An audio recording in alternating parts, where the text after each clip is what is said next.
Hello and welcome to this lecture where we would be troubleshooting group policy issues. So you have set up some group policies and you've applied to the right OU, you've done the GPO update and you have restarted the machine, log off, log back on again, and the group policy is still not working.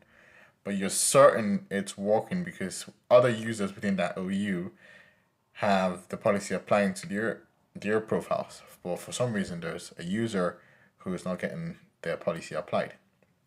So how do you go about troubleshooting that issue? So that's the purpose of this lecture, and it's going to be rather very short, I hope.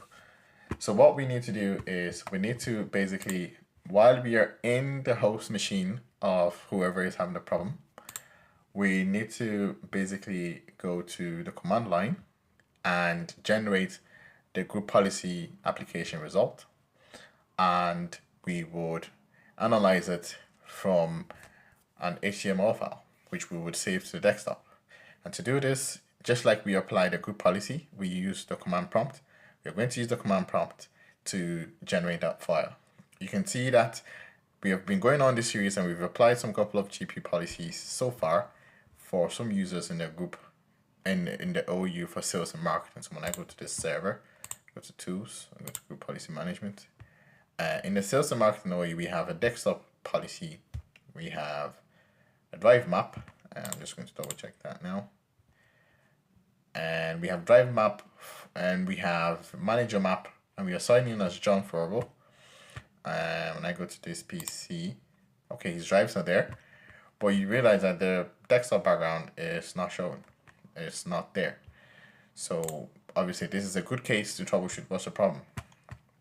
So in this machine, we would go to CMD and we will open it, and we are in this user's account. So probably what we want to do is we need to change directory to be in the path that we want to save that document to. So for instance, we need to save it to the desktop. So we need to change the direction to C users John, and then we'll change to his desktop. So we are in his desktop directory, and what we want to do is we want to generate the group policy result. So the command for that is basically GP result,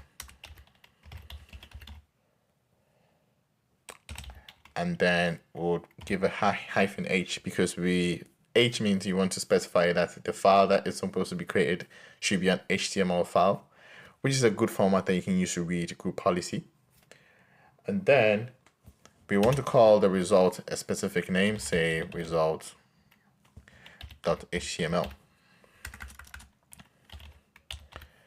And I will hit return and it will generate the report and it would save it to his desktop. So when I minimize this, we have the HTML file here, which says result. So I'm just going to open the result. Just going to skip this. Confirm. No. Okay, I'm just going to make this bigger. So this is his result. And you can see that we have a whole bunch of information that shows things to do with all the policies that are applied to his account. So this is a summary, and during the last user policy refreshed on this time, which is about some few minutes ago. And then we have computer details, which we are not getting. And we have the username, we have the components. So what are the policies that have been applied to his profile? So we have the company desktop policy, which is this, which is applied. We have the sales drive map policy, and we have the general sales manager policy, which applied. Hence, that's why we could see his two drives. But what we are not seeing is his desktop. So this one, for instance, it says configured enforced no. it's not disabled, so hence it should work. So not sure why it's not applying, but then we have some information to use to troubleshoot the problem.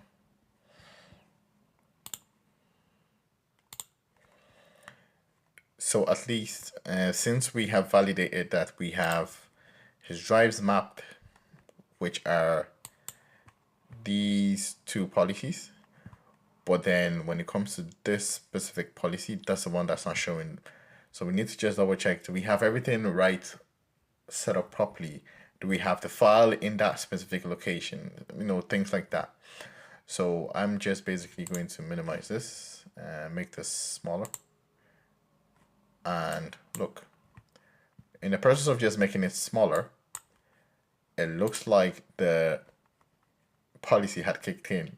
It's strange. Maybe it detected that we were trying to troubleshoot why it's not showing, and out of nowhere, it had fixed itself. So ideally, once you find that information, you can, when you know what it's supposed to do, and you do a test to see are they being replicated. For instance, with the drive, when you go to the drive, they're supposed to be mapped. They're mapped, and then the outlier, then you need to go back to your roots. Probably you need to go back to the server and modify the policy to see the path. Is it correct? Is the file still there? Did something delete it? Things like that, and maybe do another couple GPO updates and stuff like that. So this is what I just realized. When I minimize the screen, I don't see it. So in hindsight, we're thinking there was a problem, but when we make it bigger, it shows. So it's something to do with the resolution and to do with the picture. It's probably not set to wrap itself whenever you make it smaller, but it worked before.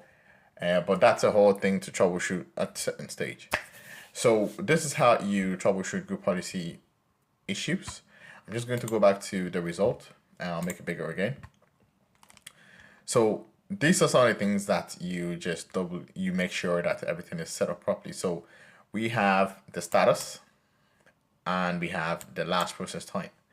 So if a specific policy, it's not been given the intended result, then maybe you need to look at what is the last time that it was processed. It could be that there's a problem with wherever it's picking the process from. So these are the components of this whole, whatever is affecting this user. We have a group policy infrastructure, we have policy drive maps, and we have things to do with registry and scripts. The scripts will do with the logon. Like for instance, if you see scripts here and the last process was this time at 11 o'clock, and then you scroll down, this one has scripts. So that's to do with this, but it was a success. When it comes to the group policy infrastructure, that's to do with the drive map, the sales manager drive map, which is to do with this infrastructure, which is a success. And then you have registry, which has to do with desktop background. So the policy is applied at the registry level, and the last time it was applied was the success. So that's how you go about troubleshooting group policy issues. Just need to know the command. The command is GP result, and then you flag it with H to show that the file needs to be, or the result, the output needs to be an HTML file, and then you give it the file name. Now, by default, this command creates a result document in a specific format and it saves it to a specific location. So whatever directory you're in before you generate that result, it would save it there. So it's best practice to always probably change directory to that specific location that you want it to. For instance, I use my cd change directory command to this path, and then when I was in the desktop directory, I then generated the file, and then we open the file to analyze it further. So that's how you troubleshoot group policy issues, and this will bring us to a close to group policy.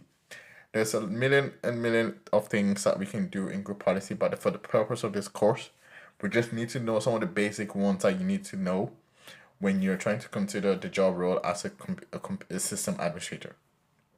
Obviously, there are things that you can do like configure home folder path for every user, and a whole lot more. I don't want to dive into it some more. So I'll see you in the next video where we'll start beginning some automation with PowerShell in Active Directory. Thanks, and I'll see you in the next video.